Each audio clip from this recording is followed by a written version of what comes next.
이번 분석을 시작하기에 앞서 투자 판단의 최종 책임은 투자자 본인에게 있다는 점을 명확히 말씀드립니다. 저희는 단순 참고용 정보나 분석을 제공할 뿐 특정 종목이나 섹터에 대해 매수나 매도를 절대 추천하는 것이 아닙니다. 오늘 저희가 함께 깊이 파고들어 볼 이야기는 바로 IIN이라는 회사입니다. 최근에 무려 20억 달러, 우리 돈으로 환산하면 2조 원이 훌쩍 넘는 정말 어마어마한 규모의 자금 조달 계획을 발표했거든요. 네, 맞습니다. 자료를 처음 딱 봤을 때는 전환사채, 주식 매각, 캡트콜, 무슨 금융용어 시험 보는 줄 알았습니다. 하하, 그렇죠. 좀 복잡해 보일 수 있죠. 그런데 이걸 한꺼풀씩 벗겨내 보니까 이게 그냥 돈 이야기가 아니라 AI 시대의 생존을 건 한 기업에 정말 치밀한 전략이 숨어 있더라고요. 그래서 오늘 저희의 목표는 이 복잡한 금융 설계도 뒤에 숨겨진 IRN의 진짜 속내, 그 큰 그림을 한번 파헤쳐보는 겁니다. 맞습니다. 이건 진행자님 말씀대로 단순히 돈이 필요해서 빌린다. 이런 차원의 이야기가 전혀 아니에요. 이건 뭐랄까, 현재 가지고 있는 비제 구조는 어떻게 더 유리하게 바꿀 것인가. 비젤 리모델링 같은 거군요. 네, 그렇죠. 그리고 그 과정에서 기존 주주들의 마음은 또 어떻게 달랠 것인가. 그리고 가장 중요하게는 이렇게 확보한 실탄으로 AI라는 이 거대한 전쟁터에서 과연 어떻게 승리할 것인가. 이 모든 고민이 담겨 있는 굉장히 정교한 금융공학의 결과물이죠. 와, 금융공학이라는 표현까지? 네. 그래서 오늘 제공해 주신 자료를 토대로 이 결정을 한 4가지 관점에서 한번 제대로 해부해 볼까 합니다. 4가지 관점이요? 네. 첫째는 빚의 구조를 바꾸는 자본 구조 문제. 둘째는 우리 주주들의 손익계산서죠. 시장과 주주 가치에 미치는 영향. 가장 민감한 부분이네요. 그렇죠. 그리고 셋째. 그래서 이 돈으로 뭘 할 건데 하는 미래 성장 전략. 그리고 마지막으로 이 모든 걸 종합해서 과연 이게 잘한 결정인지 따져보는 최종 평가. 이렇게 4단계로 한번 가보겠습니다. 좋습니다. 아주 명확하네요. 그럼 첫 번째, 자본 구조부터 바로 시작해보죠. 자료를 보니까 ILN이 기존에 있던 빚을 이번에 새로 발행하는 전환사채로 바꾼다고 되어 있거든요. 네. 사실 저도 이 부분을 보면서 고개를 좀 갸웃했어요. 어차피 빚은 빚인데 그냥 이쪽 빚을 저쪽 빚으로 바꾸는 것뿐인데 이게 왜 그렇게 중요한 움직임이라고까지 평가받는 건지 그게 좀 궁금합니다. 아주 좋은 질문이십니다. 그리고 그게 바로 이번 딜의 핵심이거든요. 핵심은 바로 부채의 질을 바꾸는 부채 스와프 효과에 있습니다. 부채의 질이요? 네. 비유를 하나 들어볼게요. 우리가 만약에 이자가 연 18%나 되는 카드사 단기 대출을 여러 개 쓰고 있다고 생각해 보세요. 매달 이자 내기도 벅차죠. 상상만 해도 끔찍하네요. 그렇죠. 그런데 이걸 이자가 연 5%밖에 안 되는 은행의 장기 마이너스 통장 하나로 싹 갈아타는 겁니다. 어떠세요? 와, 그럼 숨통이 확 트이죠. 빚의 총액은 그대로일지 몰라도 매달 나가는 돈이 확 줄어드니까요. 바로 그겁니다. 아이렌이 지금 하려는 게 정확히 그거예요.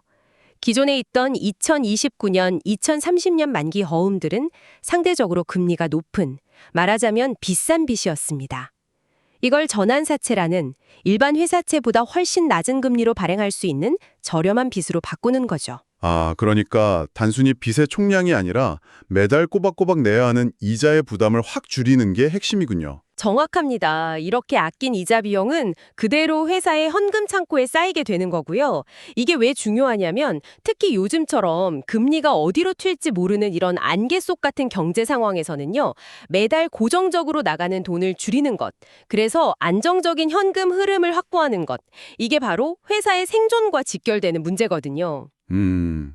일종의 재무적인 체력을 비축하는 거네요. 네, 가장 확실한 방법 중 하나의 셈이죠. 알겠습니다.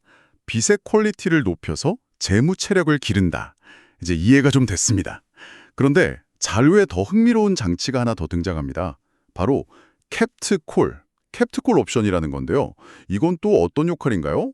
단어부터가 너무 생소해서요. 캡트콜, 이걸 아주 쉽게 표현하면 주식 희석 방지 보험이라고 생각하시면 딱 맞습니다. 희석 방지 보험이요? 네, 전환사채의 가장 큰 특징이 아까 뭐라고 했죠?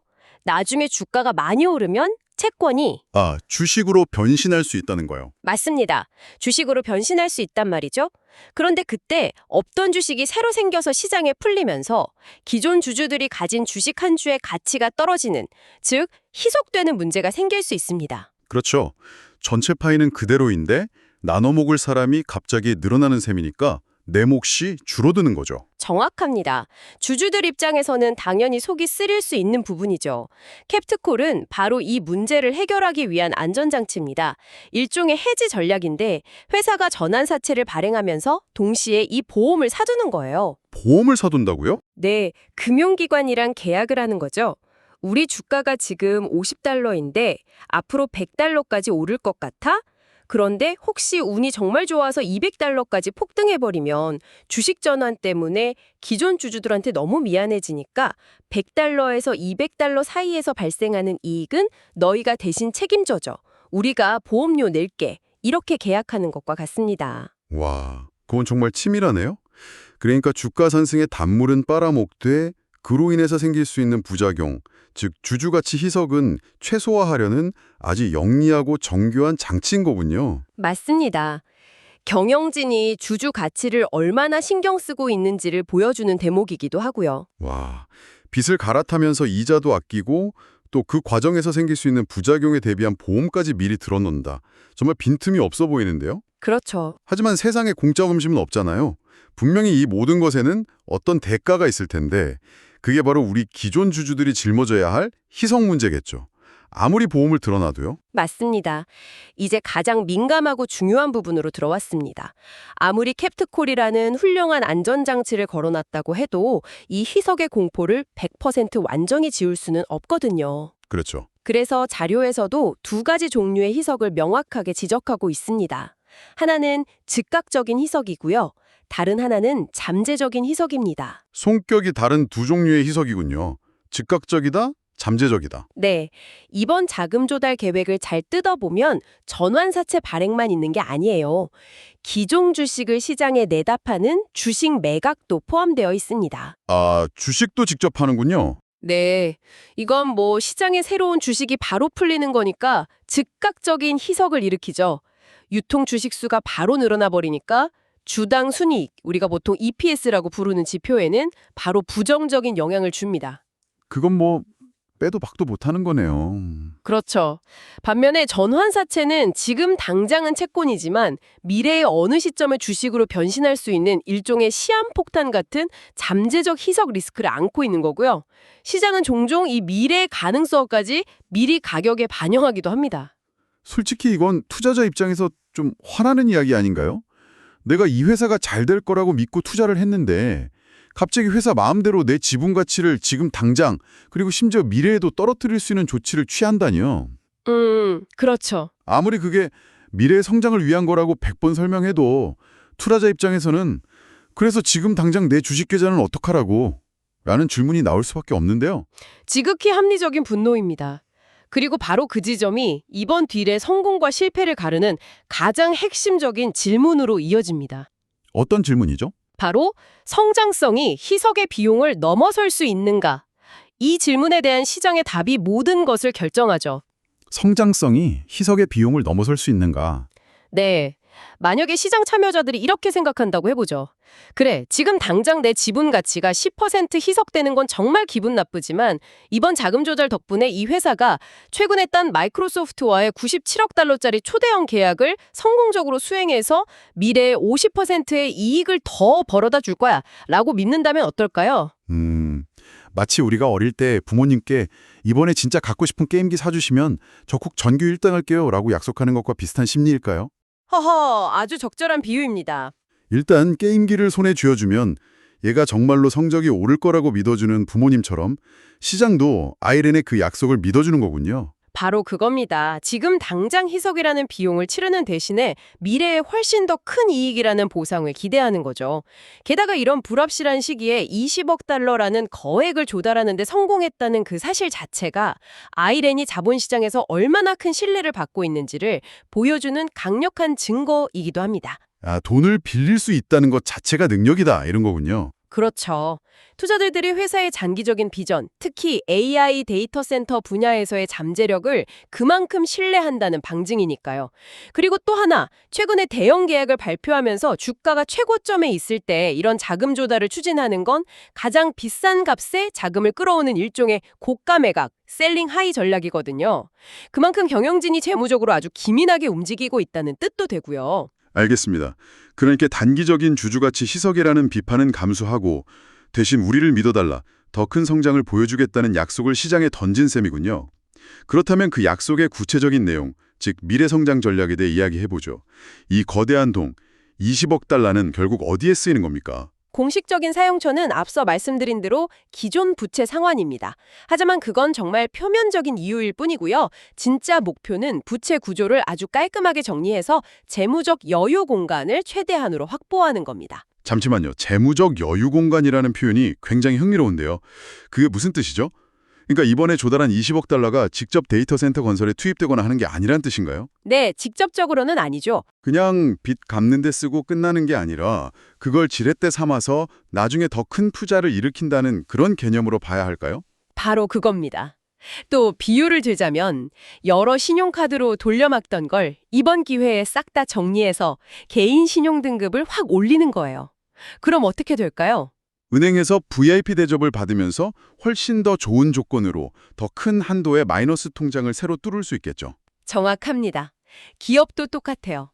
재무제표가 깨끗해지면 신용도가 올라가고 그러면 나중에 정말로 돈이 필요할 때, 예를 들어 데이터 센터를 급하게 확장해야 할 때 더 좋은 조건으로 더 많은 돈을 빌릴 수 있게 됩니다. 이렇게 확보된 추가 차입력이 바로 새로운 데이터 센터를 짓거나 AI 서비스의 핵심인 GPU 같은 아주 비싼 장비를 사는데 쓸 수 있는 간접적인 동력이 되는 겁니다. 아하, 그러니까 당장의 총알을 만드는 게 아니라 앞으로 총알을 계속 공급받을 수 있는 군수 공장을 짓는다는 개념이군요. 네, 아주 좋은 표현입니다. 결국 AI 인프라라는 시장, 그야말로 쩐의 전쟁이 벌어지는 시장에서 경쟁력을 유지하기 위한 실탄을 미리 확보해 두는 거군요. 자료에서도 티어 1 플레이어들과의 경쟁, 그리고 규모의 확장, 스케일링을 굉장히 중요한 키워드로 언급하고 있고요. 맞습니다. AI와 클라우드 인프라 시장은 여러분도 잘 아시다시피 아마존, 구글, 마이크로소프트 같은 정말 돈으로는 누구에게도 지지 않는 거대 기업들이 모든 걸 집어삼키는 승자독식의 전장입니다. 그렇죠. 여기서 어중간한 규모로는 절대로 살아남을 수가 없죠. 이번 20억 달러는 아이렌이 이 거인들과의 싸움에서 밀리지 않고 사업을 지속적으로 확장하는 데 필요한 전략적 탄약인 셈입니다. 이제 시장의 모든 관심은 그 탄약을 과연 어떻게 사용하느냐에 쏠려 있죠. 구체적으로 어떤 점을 시장이 가장 유심히 지켜보고 있을까요? 크게 두 가지입니다. 첫째, 이미 따낸 마이크로소프트와의 97억 달러 계약. 이 엄청난 계약을 이번에 확보한 자금력을 바탕으로 얼마나 차질 없이 이행할 수 있는가. 이게 첫 번째 관전 포인트고요. 네, 약속을 지키는지 봐야죠. 그렇죠. 그리고 둘째, 동시에 델과 맺은 58억 달러 규모의 하드웨어 구매 약속처럼 앞으로 돈 나갈 구멍도 정말 많거든요. 이 막대한 지출을 얼마나 효과적으로 감당해낼 수 있는가. 이 두 가지 약속을 성공적으로 지켜내는지가 아이렌의 미래를 결정하는 가장 핵심적인 변수가 될 겁니다. 자, 그럼 이제 흩어져 있던 조각들을 맞춰서 전체 그림을 한번 완성해 보겠습니다. 일단 비제 구조를 최적화해서 재무 체력을 기르고 그 과정에서 필연적으로 발생하는 주주가치 희석 문제는 미래의 더 큰 성장이라는 약속으로 설득하고, 그렇게 해서 확보한 재무적 여유 공간을 발판 삼아서 AI 전쟁터에서 싸울 실탄을 마련한다. 와, 정말 들어보면 들어볼수록 대단한 계획이네요. 그렇죠. 그래서 자료에서도 이번 계획을 성장 가속화와 재무 리스크 관리라는 이 양립하기 힘든 두 마리 토끼를 동시에 잡으려는 최고 수준의 전략적 금융공학의 산물이라고 아주 높게 쳐주는 겁니다. 이건 마치 F1 레이서가 아주 위험한 코너를 진입하면서 브레이크와 엑셀을 동시에 밟는 것과 같아요. 브레이크와 엑셀을 동시에 밟는다. 정말 기가 막힌 비유네요. 주식 희석이라는 브레이크로 속도를 조절해 재무적 안정성을 확보하면서 동시에 성장 투자라는 엑셀을 더 깊게 밟아서 경쟁자들을 추월하겠다는 거죠. 시장에 던지는 메시지는 아주 명확합니다. 우리는 지금 미친 듯이 빠르지만 절대로 트랙을 이탈하지 않을 것이다. 이런 자신감의 표현이죠. 와, 대단하네요. 그럼에도 불구하고 이 완벽해 보이는 계획에도 리스크는 분명히 존재하겠죠. 물론입니다. 세상에 리스크 없는 전략은 없으니까요. 자료에 나온 표를 보면 이 거래의 명암이 아주 뚜렷하게 보입니다. 긍정적인 면은 지금까지 우리가 이야기했던 것들이죠. 낮은 이자 비용, 만기 리스크 제거, 재무 안정성 개선, 그리고 무엇보다 시장의 신뢰를 확인했다는 점. 네. 반면에 부정적인 영향, 즉 리스크는 명확합니다.